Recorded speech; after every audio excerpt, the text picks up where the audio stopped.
an balma lamɛnnikɛlaw aw salamu alaikum aw tulo bɛ arajo Bamako 24 de kan na ka bɔ Mali kɔnɔ na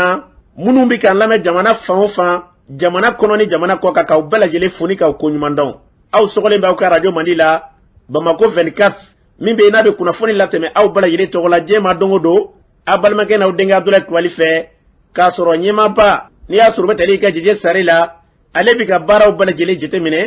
k'aw fo ni k'aw koɲuman dɔn faso kɔnɔ ni faso kɔ kan dɔ yɛrɛ t'aw ma k'aw sigi ni k'aw ka kunnafoni ma kɔnɔ kunnafoni ni dalilu don tiɲɛ ni ala ye siran kan kunnafoni gɛrɛgɛrɛ anw sigilen filɛ kɛnɛ kan. O de kan ka bɛn bi kunnafoni lasituma bi tarata ye tarata min na bɛnnen bɛ nadarasa kalo fɔlɔ janvier kalo do bi y'o tile 3 ye ka bɛn 2023 san ma farafingalo min y'a sɔrɔ laseri laban ye bi y'o tile 10 ye jate la san kalo 6 do hijira san 1444 san do de bi kɛ ala ka ɲɛ ka d'an ma bakurunba fɔla bi kunnafoniw filɛ ka waladan k'a fɔ sibirido an bɔra sankɔrɔ kɔnɛ na ka don sankura kɔnɛ na o ko tɛmɛna cogo jumɛn an ka jamana kɔnɛ na kunnafoni ye ɲɛfɔli kow la lakanabaliya ɲɔnɔ marabolo kɔnɛ na jariwala tigɛlamaw ye mugujugu don ndobugu ale pɔnna kunnafoni ye ɲɛfɔli kow la masinɛ marabolo kɔnɛ na min jariwala tigɛlamaw bɛ wulikɛjɔw la ko dɔgɔfɛrɛn tɛmɛna k'u tɛmɛ na sigilakaw fɛ ka yira k'a fɔ ko jagaw kunnafoni ye ɲɛfɔli kow la mali minisiri ɲɛma dr shokal Mayiga ale tun bɛ taamana ka taa Brésil jamana kɔnɛ na kunnafoni ye ɲɛfɔli kow la an ka jamana kuntigi Colonel Assimi Goïta ale kumana fasodenw ɲɛkɔrɔ san yɛrɛba hukumu kɔnɔ na kunnafoni ye ɲɛfɔli kow la ninnu de bɛna kɛ kunnafoni kunbaba ye bi ka fara kunnafoni wɛrɛw bɛna fara lasɔn bɔlɔkɛ n'aw denkɛ Abdulaye Kulibali ala ka ɲɛ ka d'an ma kunnafoni an b'a daminɛ ka ladan k'a fɔ bi an bɛ tarata la ka ladan k'a fɔ an bɛ sankura kɔnɛ na an bɛ foli di aw bɛɛ lajɛlen ma an lamɛnbaaw fɛn o fɛn aw bɛ yɔrɔ yɔrɔ Mali kɔnɔ ni Mali kɔ kan k'aw bɛɛ fo ka waleɲuman dɔn ka dugawu kɛ aw ye ka dugawu ɲini aw fɛ yarabi ala ka san caman yira ni aw bɛɛ lajɛlen la an bɔlen filɛ san min kɔnɔ na o san gɛlɛya minnu sɔrɔla kɔnɔ na a se masa ma ala ka gɛlɛya bɛɛ lajɛlen ban ni sankura in kɔnɔ na ka se ka an ka jamana basigi lafiya an bɛɛ lajɛlen bɛ k'an bolo mana bɔ min nɔfɛ ala k'o sabati an ka jamana kɔnɔ na k'aw lɔnna k'a fɔ lakanabali ale hukumu kɔnɔ na min ye masina marabolo ye yɔrɔ min wele ko nasigila dɔgɔ furancɛ in kɔnɔ na ko wulikɛjɔ kɛbaw kɛrɛnkɛrɛnnena marifatigiw k'u taara yen yɔrɔw la mototigi dɔw ka taa dugu la ka taa yira k'a fɔ ko jagako kuma fɔr'u y'a mɛnna olu tɛ ka jaga ye fɔlɔ wa n'u ma jaga de k'u bɛna wulikɛjɔw kɛ ka ɲɛsin yɔrɔ in ma o waati kelen kɔnɔ na dɔgɔɲina dɔw u ye ka dɔn k'a fɔ olu kɔni sɔrɔ kungo kɔnɔ na ka tila k'olu lama ka yira k'a fɔ ko yirikɛnɛ kɔni k'o tɛ tigɛ k'olu to yen maa caman ka fɔ la bi u bɛ fɛn min fɔ jamana ɲɛmaaw ye hali bi wulikɛjɔw bɛ senna ka dɔ fara kan n'o tɛ ko basigibaliya kɔni k'o bɛ kɛ cogo ko an bɛ dugawu kɛ jamana in basigi na lafiya ala ka sabati n'an bɔra yen ɲɔnɔ marabolo kɔnɔ na kɛrɛnkɛrɛnnena Amdalaikaw fɛ yen wulikɛjɔ kɛbaw sibirido nɛgɛ kanɲɛ 17 waatiw la jariwala tigilama moto sababu jango maa 6 u nana dugu kɔnɔ na cɛ dɔ bɛ yen n'i y'a sɔrɔ n'ale bɛ wele ko Sumayila Sabadogo ka n'ale minɛ ka ɲɛ siri maaw ɲɛna ka taa n'a ye nɛgɛ kanɲɛ 17 yɛrɛ waatiw o kɔni kɛra maa caman fɛ kamanaganko ye kuma min nin kɛra a soma wula ni ka taa dugutigilakaw fɛ k'a fɔ ko nin baara min kɛra olu ma se ka foyi faamuya la k'o sababu kɛ ko dugu ye bɛnɲɔgɔnya ta ni jariwala tigilamaw ye ka tila ka na nin waleya in ta ka ɲɛsin maa ma dugu in kɔnɔna na k'o ye dabalibanko de ye kunnafoni na ko dugutigi y'a yira tiɲɛ don u bɛ dugu bɛɛ bɛnɲɔgɔnya kɔnɔna na kabini sibi gɛlɛya min n'o kɛra n'aw hakili b'a la o kɛra ma Amdala ye bɛnɲɔgɔnya ta ni jariwala tigilamaw ye ko dugutigi y'a yira k'a fɔ tiɲɛ don bɛnkan min kɛra ko maaden bɛ ale n'u cɛ nka k'u yɛrɛ n'ale yɛrɛ kɔni kuma ni da ni da k'o tɛ ka waleya nka a bɛ fɛn min fɔ u bɛna fɛɛrɛ balile kɛ hali bi maa minnu ye kumaɲɔgɔnya kɛbaw u ni ɲɔgɔn cɛ sanko Sumala bɛ se ka segin cogo min na ka na se waati min na an bɛ nin kunnafoni d'a ma an ma kunnafoni kɔnɔ sɔrɔ k'a fɔ Sumala a minɛna kun min na walima a labilali kɔnɔ o kunnafoni ma d'a ma kuma kolomɔrɔ tɛ dɔwɛrɛ bi wulikɛjɔw bɛ se ka kɛ cogo min na ka se ka nin baara ninnu ni ka ninnu bali sigida kɔnɔ na maa caman ka wele de ye an bɛ dugawu kɛ jamana yarabi ala k'a basigi n'an bɔra yen ɲɔnɔnkaw fɛ yen kɛrɛnnɛ Ndobugu o min bɛ bi n'i y'a sɔrɔ donsolakaw n'o ni Mali sɔrɔsiw n'olu bɛ wulikɛjɔ la o yɔrɔw la bi pɔn dɔ de bɛ yen o pɔn min n'i y'a sɔrɔ ni maa min Ndobugu k'ale dɔn ale kɔfɛla fɛ pɔn in yɔrɔ caman sira bɛ bɔ ale fɛ sibirido sufɛla fɛ ka dugu jɛ kalo tile fɔlɔ yɛrɛ la u taara ka taa mugujuguba don pɔn in na ka pɔn in kɔni wuli pɔn in wulilen an balala k'a fɔ a mugukan kɔni u ma dogo maa si kelen na kilo 30 kɔ maaw kun bɛ ɲɔgɔn ɲininka la bɛɛ b'a fɔ k'a kɛra ne ka yɔrɔ de la n'o kɛra sibiri ni ka dugu jɛ kari la o dugusajɛ yɛrɛ an ka jamana lakanabaaw kunnafoniw na ko avion kɔni wulila k'i kunda yen kan ko avion taara 16 yɔrɔw la ko ka taa cɛni caman ta ni ka ɲɛ suma maa caman ka kunnafoniw na hali bi wulikɛjɔ de kɛ ka se ka nin baara ninnu bolo kan n'o tɛ dɔ bɛ la jamana in basigi lafiya kɔni ko gɛlɛya bɛ da o la dɛ fɛn bɛ fɔ jamana in yarabi ala ka bila basigi lafiyaw minɛ kɔnɔ n'an bɔra yen an b'a la k'a fɔ san yɛlɛma kɔni waliyara yɔrɔ caman na an ka jamana kɔnɔ na n'o ye ka bɔ 2022 kɔnɔ ka don 23 kɔnɔna na maa caman y'a nisɔndiya kɛ yɔrɔ caman na nka farabugu an bɛ don min ko bi ka sanga ni kunnafoniw ye i n'a fɔ u y'a d'an ma cogo min na gɛlɛyaba b'u kan hali bi dumuni min n'i y'a sɔrɔ n'o taara o kɔni nɔgɔyara hali bi ka ɲini jamana ma ɲɛmaw fɛ u ka fɛɛrɛ bɛlen kɛ suma ka taa d'u ma joona k'o sɔrɔ kɛ kɔngɔ kɔni kɛ dɔ k'a fɔ u bɛ ka maaw suwa u ka fɛɛrɛ bɛlen tigɛ da in bɛ se ka bila cogo min na dɔw yɛrɛ bɛ kɛ dɔ olu kɔni bananen bɛ nin waati in na u ka fɛɛrɛ bɛlen tigɛ ka se ka bolomagɛn ta ni ka ɲɛsin farabukaw ma an bɛ dugawu kɛ hakilila minnu bɛ senna bi u yɛrɛ ka kunnafoni caman bɛ yen minnu b'an bolo an bɛ minnu kalama a tɛna mɛn sira in kɔni ala sɔnna ma k'a bɛ bila an bɛ dugawu kɛ a bɛ ka fɔ cogo min na ala ka kɛ ten an ka jamana kɔnɔna na fɛn bɛ fɔ bi an ka jamana ma ɲɛmaw ka wele bila ka ɲɛ suma an bɛ sankura min kɔnɔ la jamana in basigi na lafiya fasoden bɛɛ lajɛlen bɛ k'i bolo mana b'o nɔfɛ u ka wulikajɔ kɛrɛnkɛrɛnlen kɛ min ye marifatigi fɛn o fɛn bi n'i y'a lajɛ bi a fanba y'an ka jamanadenw ye u ka fɛɛrɛ kɛ ka wele bila u kɛra cogo cogo bɛ maa dɔ ka kuma mɛn ka sigikafɔ sigi sen kan sanga an bɛɛ lajɛlen ka se k'an tɛgɛ da takunda kelen bɛɛ ni kelenya fasodenw ka sigiba min n'i y'a sɔrɔ n'o kɛra sigi kɔnɔna na da sera ma ko marifatigi ninnu ko k'a lajɛ a dɔw minnu ye malidenw ye ka sigikafɔ ɲini n'u ye fɛn bɛ fɔ kɛlɛ kɔni u bɛ sen na tiɲɛ don nka marifa kɔni o tɛ kɛlɛ ban dɛ an bɛ fɛn min ɲini nin yɔrɔ in na yan u ka wulikajɔ kɛ maaw sɛgɛnna fan bɛɛ lajɛlen fɛ gɛlɛya taara yɔrɔ caman na ka ɲɛsin an ka jamana ma an yɛrɛ dama ka sigi an ka bɛn o sigikafɔ min n'i y'a kuma fɔ hali n'a ma di maa dɔw ye ka fɛn min ɲini jamana in marabaaw fɛ bi u ka sigikafɔ sigi sen kan maa caman bɛ yen u ka se ka wele bila u ma u ka marifa bila cogo min na an k'an tɛgɛ da takunda kelen na maa caman ka fɔ la bi ko n'u ye sigikafɔ sigi sen kan an k'an tɛgɛ di ɲɔgɔn ma ko maa minnu bɛ fan o fan fɛ a bɛɛ lajɛlen de ye maliden de ye n'an bɛ jɛra k'an tɛgɛ di ɲɔgɔn ma k'a dɔ bɛ dɔ la an ka jamana basigi k'a bɛ sabati n'aw hakili b'a la Komani Tanapo ale ye wulikajɔba min n'i y'a sɔrɔ n'o kɛra ka kɔrɔ dɔw ka fɔ la ko munna ɲɔgɔn tɛ se ka sigi sen kan Komani Tanapo ale ye sigikafɔba dɔ sigi sen kan min kɛra Masina marabolo kɔnɔ na fo bi kɛlɛ in kɔni a ma kɛ cogo cogo k'o kɛra lafiyadaba ye Masina ani San o min kɛra Komani Tanapo fɛ munna n'o ɲɔgɔnnaw bɛ sen na bi hali bi an ka jamana kɔnɔ na an bɛ wulikajɔw la o ɲɔgɔnnaw tɛ se ka sigi sen kan o Komani kelen bɛ yen ka se k'ale wele sigikafɔ ninnu ka se ka don sago an ka jamana kɔnɔ na basigi lafiya bɛ se ka na cogo min na o sigikafɔ minnu kɛra an yɛrɛ tun b'a kɛnɛ kan Masina a ma kɛ ka dulon condition foyi la k'a fɔ aw bɛ nin kɛ an bɛ nin kɛ o t'a la dɛ marifaw bila la de ko a kana s'an ma an kana s'aw ma n'a ɲɔgɔnnaw u kana ninnu ka kolokɔtɔ fɛn u k'o ɲɔgɔnnaw de ɲini ka na an ka jamana kɔnɔ n'o kɛra an mago bɛ basigi min na a bɛ sabati an bɛ dugawu kɛ ala k'o hakililaw sabati n'o tɛ tɔ tɛ kɔlɔkɔlɔ la dɛ a kɛlen bɛ duguw maa caman bɛ k'a yɛrɛ sigiyɔrɔ bila maa caman sirannen bɛ bi ni sigikafɔ ye fura dɔ ye wele bɛ bila ka ɲɛsin jamana maa ɲɛmaw ma u k'o hakilila sigi sen kan sabu an ka jamana kɔnɔ na basigi lafiya bɛ sabati cogo min na n'an bɔra yen an b'a lɔn k'a fɔ ni sanyɛlɛma bɛ se ANASER o ye cakɛda ye min bɛ n'ale ka baara ɲɛsin bɛ sirabako koɲɛ ma olu bɛ wele bila fasodenw ma ka se ka wulikajɔ kɛ ka maaw lafaamuya sirabankasaraw bɛ se ka dɔgɔya cogo min na o baaraw bɔra ka k'u fɛ a ɲɛma Usumani Mayiga ale y'a ko ɲɛma ye kuma min fɔ o filɛ. Ne tɔgɔ Usumani Mayiga je ANASER directeur a bɛ san 10 bɔ san o san ni saliyɛlɛma bɛ kɛ ANASER agence nationale de la sécurité routière ani policiers ani association de sécurité routière directeur du centre national des volontaires an bɛ carrefour damadamanin ta dugubaw kɔnɔ Bamakɔ ani dugubaw kɔnɔ ka se ka mɔgɔw ladi pour que u ka se ka boli dɔɔni dɔɔni u ka se ka minnu bɛ moto ni katakata ni boliw kɛ olu ka se ka casque de protection don minnu fana bɛ soirée baw kɛ i n'a fɔ bi ye sanyɛlɛma su ye olu nu ala y'a kɛ olu donna mobili kɔnɔ minnu bɛ mobili boli en tout cas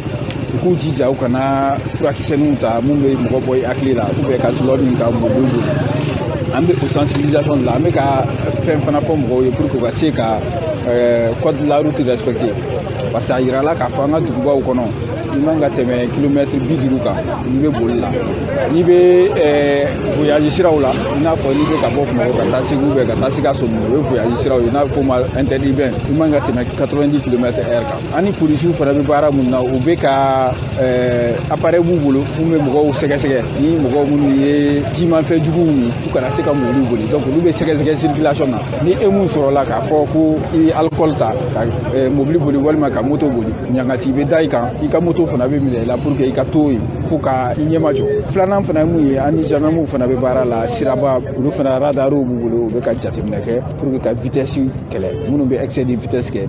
olu fana sanctionner. Ni tun bɛ tali kɛ Usumani Mayiga la u y'a fɔ cogo min na an ka bakɔrɔni mɔgɔ ko ka fisa ni fɛn ne bolo la ye ala ka hakili ɲuman d'an gɛlɛya bɛɛ lajɛlen ma n'an bɔra yen an b'a lɔn k'a fɔ sanyɛlɛma ka bɔ sankɔrɔ kɔnɔna na ka don sankura kɔnɔna na o su min bɛ ɲɛnamaya min an ka jamana marabaaw tun b'o sɔn fan bɛɛ lajɛlen fɛ o sen fɛ an ka ministre dɔw kɛra n'i y'a sɔrɔ sirabanko ni bolimafɛnko ministre ye n'o ye Danbɛlɛlakaw furumuso ye Madina Sisoko ka fara ministre Umaru Jara kan olu tun bɛ taama na ka t'u ɲɛda kɛnɛw kan ka tila ka maaw hakili sigi baara in maaw ka taa dɔɔni dɔɔni o kɛnɛ kan min Madina ni Umaru Jara ye kuma min fɔ o filɛ. Anw filɛ kɔnɔba rond-point na mais rond-point fɛn o fɛn bɛ Bamakɔ an kɛn bɛ k'o bɛɛ minɛ sifinakaw bɛ boliboli la walasa ka kunnafoni di mobilitigiw ma k'a di sennamaw ma k'a di moto senfilatigiw ma k'a di moto sensabatigiw ma hali maa o maa bɛ yen n'olu bɛ ɲɛnajɛ la k'a f'u ɲɛna bɛɛ k'i yɛrɛ kɔlɔsi janto yɛrɛ la kɔrɔcogo ka ɲi sinon an y'a jateminɛ san caman na ni nin su ninnu sera tan boliboli ninnu kɔnɔ a kasara ka ca kasara dɔw bɛ olu bɛ kɛ nigoda ye kasara dɔw bɛ yen nɔ n'a ye mɔgɔ dɔw sɔrɔ olu bɛ kɛ landurutɔ olu b'u si tɔ bɛ kɛ a duma dab'o kama a dabɔra walasa an ka ɲɔgɔn ɲɛnajɛ walasa sankura min natɔ filɛ o sankura kana don an kan k'a sɔrɔ an mɔsɔmɔsɔlen tɛ k'a sɔrɔ an wayiwayilen don o sankura ɲɛnajɛ n'o taara kɛ kasara y'i bolo o ma ɲin'o fɛ ɲinan san 2023 an y'a ɲini bi su in na n ko kasara kana kɛ Mali fansi. Comme jamana faamaw de fɔ an bɛ baara o baara kɛ fo k'a sɔrɔ jamanadenw olu la tangali an'u ka hɛrɛ o defani de ye an ka hamina ye o de la ministre wulila ka jɔ su in na ka na sensibilisation kɛ k'a fɔ jamanadenw ye ko an k'an janto an yɛrɛ la kosɛbɛ sankura ye Ala k'a don hɛrɛ la a kɛra Bamakɔ kɔnɔna ye o a kɛra Bamakɔ kɔkanna ye o nin baaraba in bɛ sen na n'a y'a jateminɛ lakana tigilamɔgɔw cɛrinen don bi an ka sirabaw bɛɛ kan ani an ka bɔlɔn furancɛw bɛɛ la laɲini foyi t'a la jamanadenw bɛ se ka kana cogo min an bolofɛnw ka kana olu bɛ k'a ɲini kasara kana bɔ yɔrɔ wɛrɛ k'an sɔrɔ cogo min wa an yɛrɛ kana ɲini kasara ka bɔ an na ka se an yɛrɛ kun ma o de ye siraba kasara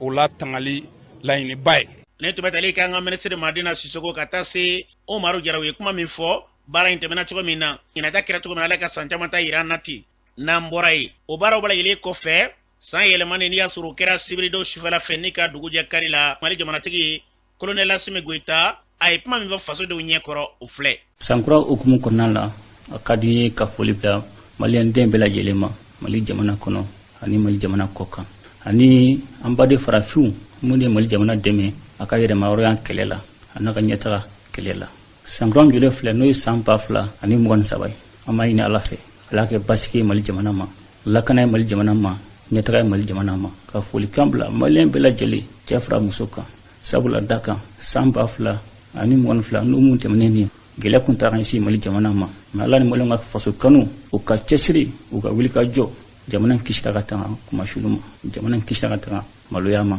ka tila ka folikan fana bila an ka finitigiw ye olu bɛ wuli ka jɔ su ani tile ka maliyɛnw lakana ka basigi na Mali jamana kɔnɔ ka tasibila kɛ minnu ɲin tora la Ala k'u dayɔrɔ sumaya Ala ka yafu ma ani minnu joginna Ala ka lafiya di an n'u bɛɛ lajɛlen ma o tɛmɛnen kɔ maa ni maliyɛn bɛɛ lajɛlen fɛ an bɛɛ ŋaniya ye Malikura ko min ye n'o ye Malikura ye ni basigi mina kɔnɔ ni lakana mina kɔnɔ ni dungafa mina kɔnɔ an bɛɛ kan jɛ an ka fanga fara ɲɔgɔn kan mun b'a to o Malikura o bɛ se ka sabati cogo min na n dalen b'a la jamana ɲɛmɔgɔ ye fɛɛrɛ damadɔni tigɛ o fɛɛrɛ an y'an fanga fara ɲɔgɔn kan n'o fɛɛrɛ n'o ye ka an ka iziniw datugura k'olu dayɛlɛ ka kɛnɛyasow dilan ka kalansow dilan ka an ka sanu o iziniw olu dilan olu fɛɛrɛ n'olu bɛɛ sira sɔrɔ a ka ca Ala fɛ caman bɔ Mali gɛlɛya la mɔgɔ o mɔgɔ ni ko k'i bɛ yɛlɛma don i ka diɲɛnatigɛ taabolo la k'i b'i ka yɛrɛmahɔrɔya kɛlɛ kɛ i b'i ka nafasɔrɔsira kɛlɛ kɛ a kɛra cogo o cogo a bɛ na ni gɛlɛya ye a bɛ na ni juguya ye bamanan ko k'i ka dɔn dɔ kɔlɔnse ka dɔn dɔ minɔgɔ kunbɛn an b'a ɲini maliyɛnw fɛ an ka muɲu nin waati damadɔni na mun b'a to Ala barikala san wɛrɛ o b'a sɔrɔ caman bɔra Maliyɛnw gɛlɛya la o la an ka laɲini sabatira hali bi Ala ka san yɛrɛ caya tigi kun bɛ mɔgɔ o mɔgɔ kan Ala ka dingɛ wuli ka wolo kan ka sɔrɔ sabati ka dunkafa sabati. Ni bɛ tali kɛ Colonel Assimi Goïta la a y'a fɔ cogo min na an ka jamana in yarabi Ala k'a basigi jamana in yarabi an kun bɛ san min kan o k'a sɔrɔ gɛlɛya foyi t'an ka jamana kɔnɔ Ala k'o k'a kɛ Ala kosɔn n'an bɔra yen an b'a lɔn k'a fɔ maliden dɔw olu b'u hakilila di san yɛlɛmani hukumu kɔnɔna na 31 ko yɛrɛ dɔw b'u ka hakilila di a ko senfɛ an ka maliden dɔw lamɛn. Ala ka san caman yira an na an b'a fɔ dɔrɔn ko bɛɛ bon année on est trop content walayi foli min bɛ ne ka ɲɛsin Mali faamaw ma halisa u bɛ cɛsiri min na u ka dɔ fara a kan halisa Ala ka jɛjugu kɛlɛ ka bɔ Mali kɔnɔ halisa Ala ka barika don Mali la faama minnu b'an kunna transition faamaw halisa Ala ka barika don u ka baara la. Bi kɔni an bɛ an ye 31 décembre de passé ka na 1er janvier la ka na don ensemble année kura kɔnɔ anw ye teriw de denmisɛnnin teriw san o san an bɛ cotiser ka na bulonba la ka an ɲɛnajɛ ɲinan an ye PPA minnu sɔrɔ année dernière la k'o partager mais an ye bonheur dɔw fana sɔrɔ o année fana kɔnɔ et faire de telle sorte que année kura o bɛ ɲɛ ka tɛmɛ année kura kan. A ka kan an k'an kɔfilɛ k'a lajɛ 2022 yɛrɛ ye min nati an ma et puis k'a lajɛ 2023 min natɔ don ka duwawu don ɲɔgɔn ye o de an farala ɲɔgɔn kan Tomikɔrɔbugu yan nɔ cɛ ni muso denmisɛn ni makɔrɔba pour que k'a yira ko Mali ye kelen de ye an mago bɛ kelenya de la jamana ala ka jamana sumaya an bɛ min diɲɛ kɔnɔ sisan an ka jamana ka suma ni jamana ma suma fɛn tɛ ɲɛnabɔ dɛ an b'a yira Alahu subahana wataala fɛ an ka jamana ka sumaya denmisɛnninw ka bɛn ko la an bɛ mɔgɔkɔrɔba an kɔni ka fɔ dɔn mɛ an b'a laɲini an ka taa an ka sɔrɔ denmisɛnninw ye koba kɛ an ko yan nɔ ala bɛ kira sababu la an kɔni bɔra an kɔntanna vraiment ani n ka denbaya an bɛɛ bɔra an nana sankura fɛn tɛ bon ala k'a kɛ san hɛrɛma ye ka d'an ma an bɛ mun ɲini ala fɛ k'o bɛɛ nɔgɔya ni kun bɛ tali ka maliden dɔw la u y'a fɔ cogo min na an bɛ dugawu kɛ jamana ye diɲɛ bɛɛ lajɛlen kɔnɔ nin kelen de y'an ka jamana ye an bɛɛ dama ka kanw na ala k'an ka jamana ye ni k'a basigi n'an bɔra ye an balana k'a fɔ pompier mɔgɔ n'o ye sapeur pompier mɔgɔw ye olu ye baara kura dɔ ni k'o sigi sen kan o tɛ dɔ ye dɛ i bɛ yɔrɔ yɔrɔ n'i bɛ wele bila olu ma i bɛ yɔrɔ min na a ka dɔn ko karisa yɛrɛ de bɛ k'an wele o baara min kɛr'u fɛ o kɛnɛ kan min ka dɔn k'a fɔ a ko ɲɛma ye n'i y'a sɔrɔ u bɛ tali kɛ lieutenant colonel Bakari Dawula ale b'a ɲɛfɔ an ye an ka lamɛn an ye fɛn min kɛ an b'a wele ko SOS sécurité o ye cakɛminɛ b'a to ni anw ni maliyɛn tɔw bɛ ɲɔgɔn sɔrɔ joona waati min na walasa ni kasara kɛla ala k'an kisi ni kasara kɛla a kɛla yɔrɔ jan ye a kɛla duguba kɔnɔ a kɛla burusi kɔnɔ a kɛla yɔrɔ la yɔrɔ min ka jan anw na anw n'u ka se ka ɲɔgɔn sɔrɔ o hukumu kɔnɔna na walasa an bɛ se ka dɛmɛ don kasaramatɔ ma joona cogo min na a nafa bɛna kɛ mun ye nafa caman de b'a la ka d'a kan i k'a fɔ k'a fɔ fɔlɔ la pour que anw ka weleli sɔrɔ téléphone bɛ yen k'an wele o ye tiɲɛ mais n y'a dɔn k'a fɔ bɛɛ bɛ ka internet de baara kɛ bi n'i taara burusi kɔnɔnaw na i b'a sɔrɔ bɛɛ bɛ whatsapp kan n'i taara duguba kɔnɔ i b'a sɔrɔ bɛɛ bɛ whatsapp kan donc o kɔrɔ k'a fɔ internet nafa de ka bon kosɛbɛ et que mɔgɔw de bɛ k'o utiliser o de kosɔn a nafa bɛ kɛ fɛn mun ye walasa i kɛla burusi kɔnɔ i kɛla duguba kɔnɔ i ka se ka i bɛ whatsapp utiliser cogo min na i ka se ka nin utiliser ten walasa ka se ka n'u kisi parce que n'i ye mɔgɔw wele joona a ka ca ala fɛ n'u bɛ kisi mais ni mɔgɔw welela wagati kɔnɔ ka dɔn k'a fɔ karisa ka numéro bɛ pompier ka numéro bɛ polisi ka numéro bɛ gendarmerie ka numéro bɛ min donc o temps kɔnɔna na kasara bɛ juguya donc an yɛrɛ ɲɛ b'a la halisa n'a ye an ka tasuma kasaraw jateminɛ a caman bɛ o sugu de la parce que tasuma ka teli donc tasuma ka teli cogo min na marafɛn tigiw fana ka teli adamaden ni bɔnɔni na ten donc fɔlɔ n'o sugu bɛ yen fo welekan teliman de ka kan ka labila mun b'a to welekan bɛ se a seyɔrɔ la joona ouais bon ka dakan mun don i ka dɔn k'a fɔ fɔlɔ la n'i ye téléphone jateminɛ an bɛ numéro minnu wele ko numéro vert o ye 80 00 12 01 ani ka taa se an ta bɛ polisiw bɛ gariw ta bɛ mais maaw b'an sɛgɛn kosɛbɛ ka sababu kɛ mun ye a tɛ sara crédit t'a la dɔw b'an wele kuma dɔw la dɔw b'an nɛni dɔw bɛ nkalon tigɛ an ye donc an bɛ mobili bɔ ka taa an tɛ fɛn sɔrɔ donc nin de bɛ fana kɛ sababu de ye sababu ɲuman don anw ma walasa fu ka siri o ko la bon n'i bɛ wele kɛ wagati min na an bɛ min wele walekan na ko géolocalisation o géolocalisation na o de b'a to e bɛ wele kɛ yɔrɔ min na an b'a dɔn tigitigi e bɛ yɔrɔ jumɛn na e ye jɔn ye donc o de kosɔn mɔgɔ min ma wele lankolonw kɛ a bɛ o bali kosɛbɛ. ni tɛmɛ tali kɛ lieutenant colonel Bakari Daw a fɔra cogo min na an bɛ dugawu kɛ u bɛ ka nin baara min dabɔ ɲɛta kama yarabi ala ka ɲɛta ye ka ɲɛsan an ka jamana ma n'an bɔra ye an b'a lɔn k'a fɔ Mali ni Brésil jamana olu ka jɔnɲɔgɔn ye o tɛ bi jɔnɲɔgɔn ye o sen fɛ an ka ministre ɲɛma sanyɛlɛma hukumu kɔnɔna na ale tun bɛ ka dɔn k'a fɔ Brésilikaw fɛ yen ka taa ye olu ka jamana kuntigi o ka sigili hukumu kɔnɔna na Choguel Kokala Mayiga a ye kuma min fɔ Brésilikaw fɛ yen o filɛ. Brésil président Lula a ka investisseur kura le 1er janvier. Il do Brésil ni Mali l'élection bi u jamana fila cɛ président de la transition ko angɛsɛ ka ira Brésil président la k'ale y'a ka invitation ta n'a bolo fila ka délégation ba bila ka na premier ministre des affaires étrangères ministre du développement rural conseiller diplomatique du président de la transition et conseiller du président du conseil national de transition et et beaucoup de membres du cabinet du premier ministre ka ira brésilien la ko Brésil ko akabo Mali bolo an bɛ baara kɛ sisan domaine ba fila la i y'a dɔn Mali bɛ kɔri produit a bɛ san caman bɔ a bɛ san mugan bɔ an ni Brésil bɛ baara kɛ ɲɔgɔn fɛ yɔrɔ caman la u bɛ k'an dɛmɛ a filanan Mali ye sɛnɛdugu de ye an ka beta ye a ka ca ni africain bɛɛ UEMOA la CEDEAO la Nigeria dɔrɔn de bɛ an jɛ donc agriculture ani élevage ani pêche Brésil ye avancé caman kɛ o siraw la donc an ka ministre nana ka kuma u ka mɔgɔw fɛ an bɛ n'an ka coopération approfondie bɛɛ b'a dɔn fana ko avion militaire caman b'an bolo min bɛ bɔ Brésil donc an ka délégation fana la mɔgɔw bɛ yen min bɛna o baaraw fana kuma fɔ n'a a nɔfɛ mɔgɔ ye teriw ye minnu bɛ Brésil n ye kuma filanan fɔ sisan n'i ye diɲɛ lajɛ ko bɛɛ bɛ ka yɛlɛma donc diplomatiquement baaraba de bɛ an ka diplomate bolo ka ɲɛsin Brésil ma o de kama ministre des affaires étrangères nana ambassadeur bɛ yen ka yira brésilien la ko yɛlɛma min bɛna bɔ diɲɛ kɔnɔ an b'a dɔn ko Brésil bɛna fɛnba yɔrɔba jouer o place la an b'a fɛ u k'a dɔn ko Mali y'u teri ye n'i y'a ye diplomatiquement hali Nations Unies la olu ye membre non permanent du Conseil de sécurité donc diplomatiquement baaraba de b'an ɲɛ ani Brésil kuma bɛɛ bɛ fɔ président ye sini dilanni min ye k'a fɔ ko président de la transition Colonel Assimi Goïta ko Mali kɔnɔ fɛn bɛɛ bɛ daminɛ hadamaden la a bɛ ban hadamaden la donc n'an bɛ baara o baara la maliyɛnw de tɔgɔ la a bɛ kɛ maliyɛn minnu bɛ yan minnu bɛ ambassade la ali minnu bɛ Brésil président ko n k'a f'u ye k'ale hakili b'u la u ka hamibaw min b'u la a ye instruction du gouvernement y'u ta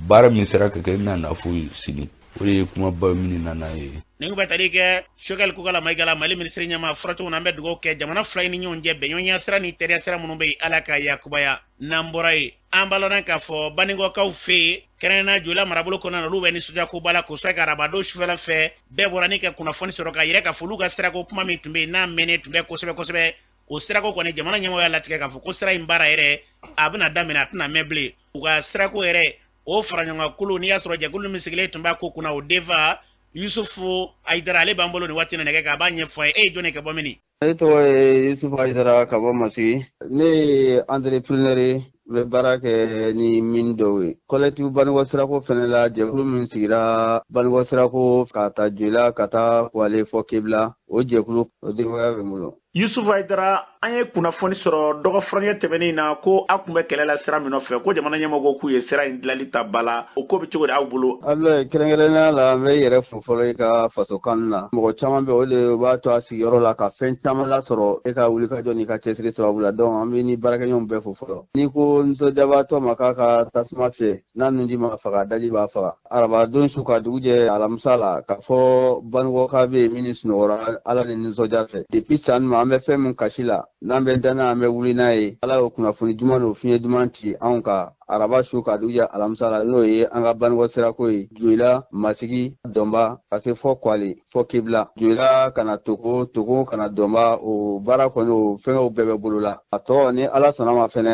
an jigi b'a kan o fɛnɛ bɛ tugu n'o ye ka bɔ Dɔnba ka taa Kwale fɔ Kebla an bɛ Ala fo ka Ala barikada an ka jamana ɲɛmɔgɔ ɲuman n'o ye Assimi Goïta n'a ka gouvernement minnu bɛ ni u nana faso kɛ hero diɲɛ bɛɛ ɲɛ fɛn minnu kun tɛ se ka kɛ n'an yɛrɛ t'a bila an kun la k'olu bɛ se ka kɛ fiyewu u b'u k'olu kɛ ɲɛ tuguni n'a yɛlɛ cɛ Ala tɛ ka kɛ ni gɛlɛya ye vraiment an bɛ u fo kɛrɛnkɛrɛnnenya na collectif Banikɔ sirako tɔgɔ la jɛkulu min sigira sirako in wulikajɔ kama olu tɔgɔ la an bɛ foli lase gouvernement ni a baarakɛɲɔgɔn bɛɛ lajɛlen ma ani sirako minisiri n'o ye madame Danbele Madina Sisoko an b'a fo kosɛbɛ olu bɛɛ lajɛlen u ka fasoden ɲumanya o de ye ko in fɛ sinon anw mɛna ko in kasi la n'u b'a dɔn k'a fɔ anw ye fasoden dɔ ye k'u kɔfilɛ anw na anw Banikɔkaw bi kɔni n'i ye anw ɲininka k'a fɔ ninnu ka bɔ fanga in na n'anw dɛsɛlen tɛ o t'an an fɛ ko ye parce que u ka tagacogo kama mais se t'anw ye dɛ an kɔni b'a ŋaniya fɔ wa an seko fɛnɛ ye min ye an b'o kɛ Banikɔka bɛɛ tɔgɔ la Banikɔ dugutigi bɛɛ Banikɔ alimami bɛɛ Banikɔ jeunesse bɛɛ a musokuntigi bɛɛ fɛn o fɛn bɛ yen k'o ye jɔyɔrɔ la Banikɔ a bɛɛ lajɛlen tɔgɔ la ka se Joyila gouverneur ni a baarakɛɲɔgɔn bɛɛ lajɛlen ma u bɛɛ lajɛlen tɔgɔ la an bɛ transition ɲɛmɔgɔ Assimi Goïta a n'a ka gouvernement an bɛ foli belebeleba ta k'a di u ma anw ka sirako in a nisɔndiya fɔda t'a la an bolo mɔgɔ si tɛ yan min ɲagarilen tɛ hali minnu bɛ kɔfɛla la a bɛɛ lajɛlen message ci minnu bɛ dusukun na o wasara quoi an bɛ dugawu kɛ Assimi Ala k'a latanga sirako in fɛnɛ a baara Ala k'a tugu an si kunna mɔgɔ mɔgɔ fɛnɛ bɛ n'i ye Banikɔ ɲɛmɔgɔ ye mɔgɔ kelen tɛ se bɛɛ lajɛlen jɔyɔrɔ bɛ fasoko la an bɛ foli lase a bɛɛ lajɛlen ma ka taa duguma fɔ sanfɛ an ma mɔgɔ bɔ mɔgɔ la an bɛ bɛɛ lajɛlen fo i ka wulikajɔ la ni bɛ tali kɛ Yusufu Aidara la a fɔra cogo min na an bɛ dugawu kɛ yarabi la sirako min sabatilen filɛ Ala ka kɛ ɲɛta ye ka ɲɛsin mara ninnu bɛɛ lajɛlen ma n'an bɔra yen sankɔrɔ hukumu kɔnɔna na député Mamadu Jarasuba ale b'a kɛ nisɔndiya yira ɲinɛsan kɔnɔna na ni ka dugawu don kɛ jamana ye fɛɛrɛ jumɛn de kan ka kɛ jamanadenw fɛ a da bɛ s'o ma ne o kɔfɛ sirako min n'i y'a sɔrɔ n'o latigɛra ka ɲɛsin olu ka Banikɔ marabolo ma ka tila ka kɛ nisɔndiya yira député Mamadu Jarasuba ye kuma min fɔ o filɛ an bɛ Ala barikada Ala an b'a ɲini fɛ 2023 ka kɛ san ye min bɛna anw fara ɲɔgɔn kan transition in a ka ɲi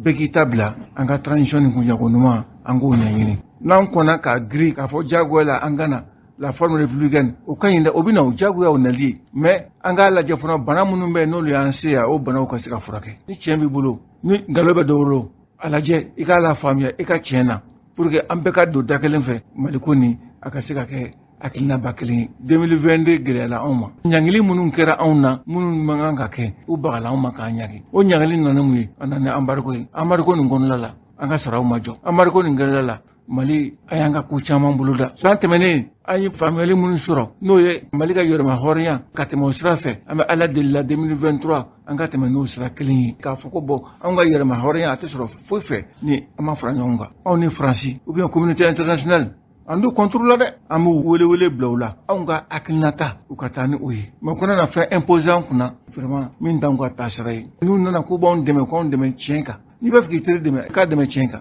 mais wele bila Mali denmisɛnninw ma Mali denmisɛnninw aw ka waati de sera munna Asimi ko ni ne échoué la Mali denmisɛnninw de échoué la mun b'aw bali aw tɛ wuli aw bɛ ka mun kɔnɔ o la hali bi an ɲɛ bɛ aw la a ka fɔ ɲɔgɔn kɔ nin a y'o bɛɛ bila kɛrɛfɛ a ka Asimi ko lajɛ pour que a ka ɲɛ a bolo Mali a bɛ ka dilan aw ye sini de 2023 ka kɛ san ye lakanabaliya bɛ yɔrɔ minnu na pour que olu ka se ka ɲɛnabɔ ka taa ɲunu ka taa Mopti mara ka taa fɔ kɔrɔnfɛmɔgɔ la n'o ɲɛnabɔra k'a ɲa élection bɛ se ka kɛ ni élection kɛra ni min gagnera an n'o dɛmɛ donc mun kɔnɔna la an ka sɔrɔsiw dɛmɛ nin waatinin kɔnɔna la u ye kɛlɛkɛminɛ caman sɔrɔ u ye se sɔrɔ yɔrɔ caman na jadisiw kan mais wele fana bila joliyakaw ma anw kɛra région kura ye seba t'anw ye n'an farala ɲɔgɔn kan walahi gɛlɛya bɛ na an bɛ se ka tan ka bɔ yen Banikɔkaw an ka juguyaba dabila a tɛ nafa ɲɛ dɛ yiriwali tɛ se ka ɲɛ fewu n'an ma fara ɲɔgɔn kan sinon ni bɛɛ ko nin ta a tɛ ɲɛ Banikɔkaw alhamdulilayi bi kunnafoniba min bɔra bi n'o ye ka bɔ Joyila ka taa Masigi ka taa Kwale o sira ko nin k'o bɛna dilan entreprise minnu bɛna dilan olu tɔgɔ fɔra an bɛ Ala deli o la ko ne nɔ don ne nɔ tɛ o a kana kɛlɛ ko o hali minnu y'a laɲini ka sɔrɔ u tɛ fagana bi u bɛ jɔyɔrɔ b'a la Banikɔkaden bɛɛ an bɛɛ ɲɔgɔn ye mɔgɔ kelen nɔ tɛ dɛ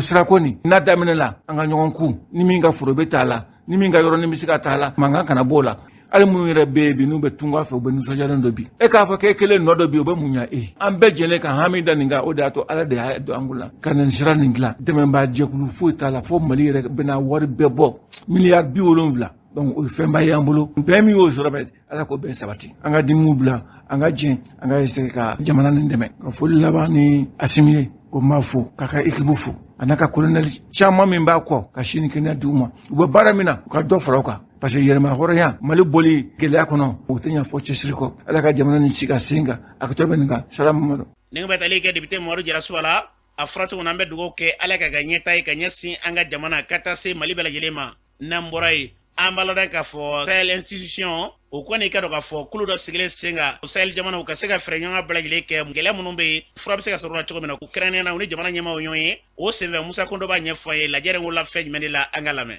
Sahel Institute organisation ye min créera a bɛ kalo 6 ɲɔgɔnna bɔ Mali la a daminɛ a ma mɛn donc an bɛ Sahel jamana caman kɔnɔ Sahel Institute nana gɛlɛya dɔ de kɔnɔ gɛlɛya min kɔnɔ n'i y'a jateminɛ san 10 tɛmɛni an b'a a san 10nan de la sisan rébellion marifa fɔlɔ cira Mali jamana kɔnɔ n'o kɛra le 18 janvier 2012 avec l'attaque de Aguelhok min ye Mali sɔrɔdasi 150 ɲɔgɔn na bɔnɛw nin na donc a ta wagati la a gɛlɛya in nana kɛlɛ nana jɛnsɛn ka taa Menaka ka taa Tombouctou ka taa Kidal bon n'i y'a jateminɛ k'a ta wagati la au lieu que solution minnu proposer o ka se ka gɛlɛya in koron wagatini yɔrɔ dɔ la a tɛmɛn'o la ka bɔ nord la ka na centre la a bɔra centre la fɛnɛ ka na jamana fan caman fɛ donc ka tila ka na bɔ jamana yɛrɛ kɔnɔna na ka taa Burkina ka taa Niger mɔgɔ bahirikaw de bɛ ka bɔnɛ nin na diɲɛ don o don o kɔfɛ fɛnɛ problème min bɛ ka kɛ o kɔnɔna na gɛlɛya minnu bɛ ka na a bɛ n'a fɔ solution minnu proposera san 10 tɛmɛnen kɔnɔna na olu ma se ka solution sɔrɔ nin ko ninnu na bon maintenant san 9 yɛrɛ tɛmɛnen a yɛrɛ k'a fɔ ko dɔw bɛ yen nɔ u ka solution proposer olu tɛ ka mago ɲɛ mais est-ce qu'il faut continuer ka taa ou bien ka tugu solution kolon kɔ o wagati kelen na mɔgɔ bahirikaw ni bɛ ka bɔnɛ donc Sahel Institute nana ka recherche ka baara kɛ ni chercheurs ye ka baara kɛ ni universitaires ye ka baara kɛ ni jamana fan o fan ni mɔgɔw bɛ yen nɔ n'u engagélen don pour la paix pour la stabilité bɛɛ ka jɛ ka fara ɲɔgɔn kan ni hakili kura ye ministre y'an kunbɛ ka ɲɛ an b'a fɔ k'a waleɲuman dɔn kosɛbɛ a ye fɛn caman fɔ an ɲɛna refondation ko kan minnu kɛra ka tɛmɛ ani minnu bɛ nali fɛnɛ o fɛn caman na an yɛrɛ b'an yɛrɛ sɔrɔ olu la parce que an ti fɛ fɛn fɛn bɛ se ka na ni gɛlɛya ye jamana kɔnɔ olu ka continuer donc an b'a fɔ k'a waleɲuman dɔn a ye temps min accordé an ye ani a ye ɲɛfɔli minnu kan ye o y'an permettre et aussi c'est le début d'un partenariat an ka organisation bi yan maintenant an bɛ se ka fɛn fɛn kɛ ɲɔgɔn fɛ an bɛ jɛ k'o kɛ ɲɔgɔn fɛ ni Ala sɔnna a ma ni bɛ tali kɛ Musa Kondo la fɔra cogo na an bɛ dugawu kɛ ɲinifɛn Ala k'a kɛ sɔrɔ fɛn ye n'an bɔra yen an baloda k'a fɔ sankura hukumu kɔnɛ na fanakaw fi fanakaw ka maire Abdoulaye Kulubali Ndoma